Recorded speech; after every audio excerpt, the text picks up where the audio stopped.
Hey guys, today I'm going to show you my PC that I just built. It has an i7 12700K, 64 gigs of DDR4, a Founders Edition for RTX 4070, a 2TB 980 Pro SSD, and the 64 gigs of the Corsair RAM is in dual channel configuration with 4 sticks of 16 gigs. I have an air cooler. I am not really a water cooling. I'm just not a water cooling fan, so I got a big air cooler. I forgot what this is. I have an Asus. I believe it's like a Z. My motherboard. I believe it's an Asus. What is it? Z790p or something like that. It's 790. It's something 790p. And my fans here came with the 3 fans in my Corsair case. I originally wanted to get a NZXT H5 case, but they didn't have any in black, and I wanted a black case, so I ended up getting the 3 fans. Now these fans in here are RGB fans, but I don't really like RGB, so if I open up the back panel, I just disconnected the power to the RGB on the fans. The cable for that is right here. This is the RGB power for the fans, and I just simply unplugged this from that. And I also added these 2 hard drives in here.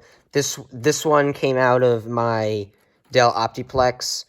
Had the original. When I upgraded to an SSD, I took this drive out of it. I just threw it in. I had it laying around for the last 3 years, and I just threw it in here, and that works fine. And this drive came out of my Dell XPS 8300, which is the PC that's my profile pic on my channel.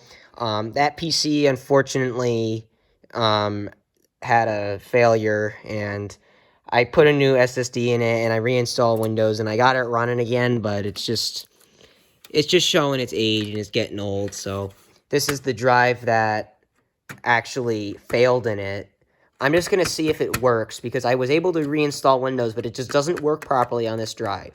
So I'm just going to throw this in here and see if it works. Now, the reason why it isn't plugged in is because this cable is just that short, and I have a modular. This is a Corsair RM 850 watt power supply, and it's fully modular, and I don't really want to take this entire cluster of cables out just to get another SATA power cable to power this. I'm just going to when I get an extender, I'll just find an extender sometime, and I'll just add a little extension onto there. It's not a very high powered thing, so it shouldn't really matter.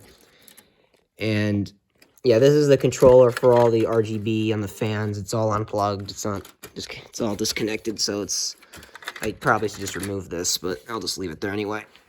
And if I go around here, I have the drives plugged in down here. The SATA cables that the motherboard came with, it came with one with a 90-degree bend, which is this one here.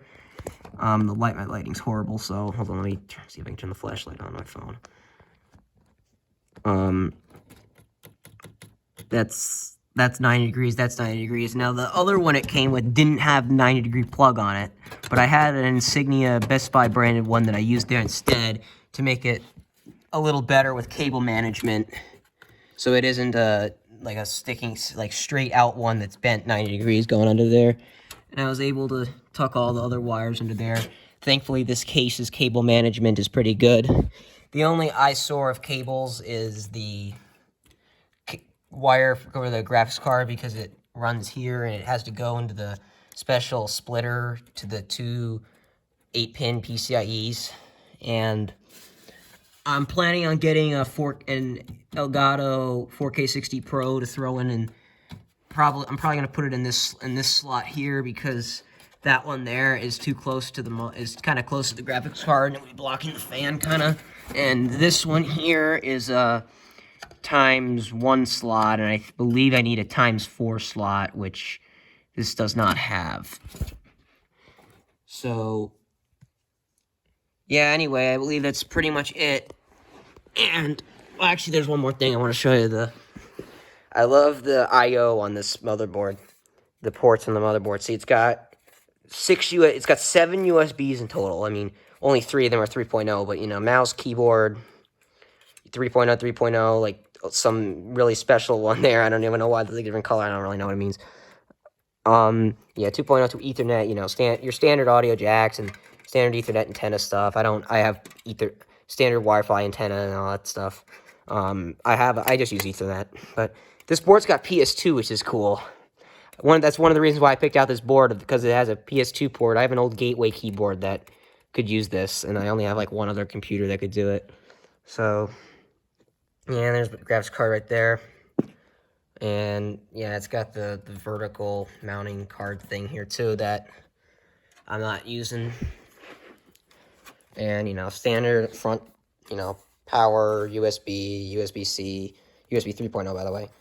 Microphone, headphone combo, and reset switch that I don't really know what does. I thought reset switches were from the 1980s, but I guess not. And if you want to see the front of the fans, you might want to see the front of the fans here, so I'll pop the front glass off for you. Yeah. And there you go. So yeah, what were RGB fans that aren't anymore.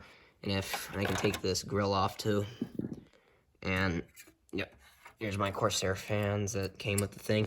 I'm planning on adding a case fan right here because it isn't very good airflow having, you know, in here, graphics card pushes up here, then the cooler pushes out, and it's kind of a mess here. So I'm probably going to kind of put a case fan here. So that might help. Maybe even one up top here so it blows out. So, yeah, that's pretty much it. So, like and subscribe, and I'll see you in the next video. Bye for now.